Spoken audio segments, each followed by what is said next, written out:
Hey everybody, and welcome back to the Between Paychecks Kitchen. I'm Oz, Jack and Later still in Lake Jackson, and this is going to be a fun one. I learned about this on Twitter. Apparently this is a very European thing. I've never heard of it here. Coronation salad, I guess because we don't have kings in America or whatever, other than Elvis, right?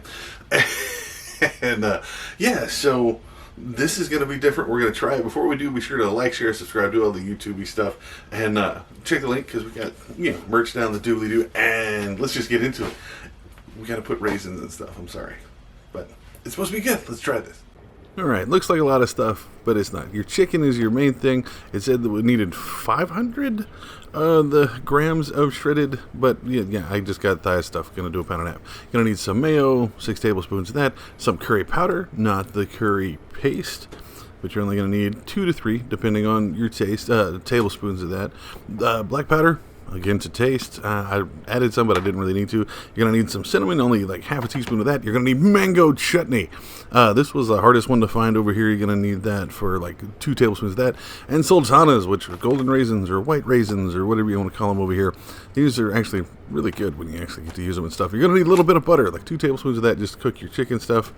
And then you're going to need some bread or crackers or whatever you're going to dress it with. I'm going to use the bread mostly just because I'm going to slice it up, make it a sandwich. It works out really well there. So get you a skillet. You're going to get your butter and use about 2 tablespoons. You can see it's marked on the side of the packaging here on the stick of butter. Go ahead and get your sharp knife. Be very careful if you cut it on your hand. I just have limited space and I want to show you guys. So be careful if you cut it like that. It's safer just to set it down and cut it if you have the room.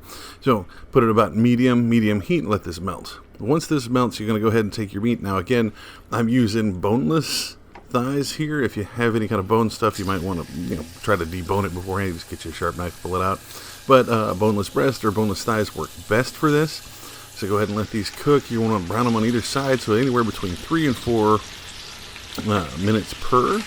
But be sure to turn them. Now these thighs, because they open them up to debone them, when you flip them over, they open. See? So try to cook them on the inside, outside, and then flip them, put them face down once they open. It takes a little while. I didn't really want to waste all your time showing you how to do this. So the movie magic, I'm going to show you how to sped them up, and let's just brown them here. So once I had them all laid out, they all still fit in the same skillet, and with the butter still melted, I didn't have to add any extra. But if it's cooking off too fast, turn your heat down, add a little more butter, and you're fine. So once you start getting this browning on the edges, go ahead and get your secret. This is my plate. Where's my paper towel? There we go. Paper towel on a plate. That's going to help cut down your grease stuff. Go ahead and pull these off. Turn off your heat. And remember, it has these pieces that'll start to stick whatever. As long as they're cooked, go ahead and scrape those off and add them too. You're going to shred all the rest of this. Now, take your paper towel out from underneath it. I'm not going to show that because it's just sopping with grease and gross. Get you 2 forks and just pull your chicken apart here to shred it. Now, I wouldn't suggest doing it on the plate here just because that noise is absolutely horrible. That shrieking fork on a plate thing. Put it on a cutting board or anything else so it doesn't make that noise. But just go ahead and pull all these apart, and you can do this, and take all the bones out if there's any bones in it, and then set that aside. Now we're going to mix everything up. So get you a decent sized bowl thing. I use this one so I can seal it. Now this is my tablespoon. You want 6 of these. It takes a while to get it off of your measuring spoon if you have this, so just get you one of these little spatulas. We sell some with our name on them if you're interested, but and it's easy just to scrape it out. I used to just use my finger, but that just gets gross when you get older. So just take it, try to mash it flat. It doesn't have to be exact. This is not baking, this is cooking. So if you get a little bit more, there's more on the side or whatever, because if you just throw it in there, it turns into a splat. So you want 6 of these. So went ahead and missed all that, put 6 in there. You want 2 of your mango chutney.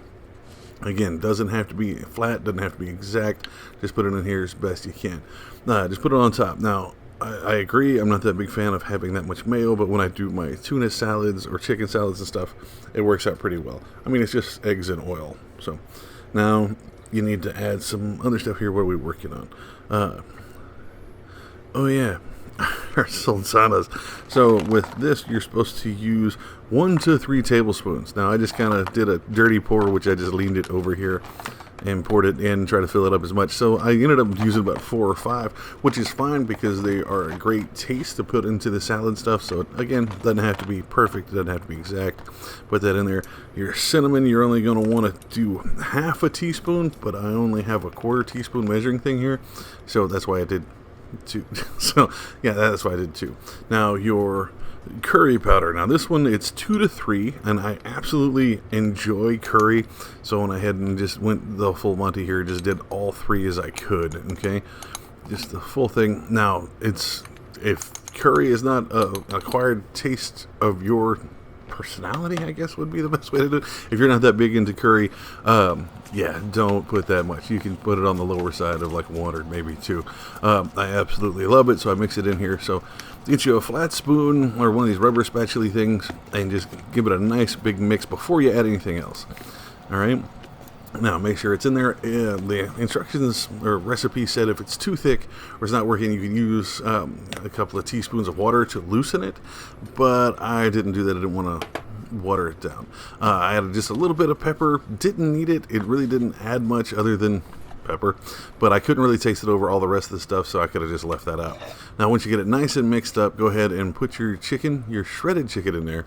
Just put the whole thing. Now, I ended up using about 1.5 pounds here, and the recipe only called for about 1 pound. So I was expecting it to be like swimming. But when this mixed in, this worked out perfectly. I could see that it would have a lot more of the I guess you'd have to call it sauce, like the pre-mixed goop that you put your chicken through. But toss it in here, get it nice and coated. But with 1.5 pounds, this coated out really well. It wasn't swimming. There wasn't just giant pockets of your wets just in the middle of this, so it worked out pretty well. But yeah, give it a nice toss in there, make sure it's nice and coated. And once you've done that, you're good. Dress it how you want it. I put it on some toasted bread, just got me a baguette because nothing says I went to the store in the movies like carrying a baguette in a brown paper bag home. So go ahead and I just sliced it up, smashed it, put it in my toaster, toasted it. Worked perfectly. You can put it on the white bread without toasting it, which is amazing as well. That's what I did the second time. Worked out pretty well. Now, here we don't get a lot of bread, and we have it set aside for certain things. So things like peanut butter and whatever can go on crackers. Now, these are the Ritz crackers. These worked really well. Now, I would use this as a meal prep. It wasn't necessarily warm by the time I had done everything and mixed it all, so you don't have to worry about reheating it. You can put it out just room temperature, and this is fine. This is absolutely amazing. Again, Tess Fowler let me know about this. I always thought it was a roast chicken thing, so shout out over to them. Thank you very much, and you should. And there you have it, folks. Texan making Coronation chicken like I don't know anything about Coronation. I love all the flavors separately, so put together this would be great. Again, shout out to Tess Fowler over on Twitter who straightened this out. I always thought this was like a roast chicken recipe. This is completely different. I love this, and she does amazing art too, so check her out. She's great over on the Twitter stuff, and or on Instagram too. I think she's over there. Speaking of which, you can find us on all the social media stuff. We're on Facebook, Pinterest, Patreon. We're all those at Living Between Paychecks Kitchen. You can also find us on Instagram at Living Between. We had to shorten it down over there for some reason. You can also find me, Osway Nerdy, on all those, as well as Twitter and TikTok, where I've been throwing up some random stuff and going through all my nerd things over there. And I'll see y'all next time. Y'all please be safe.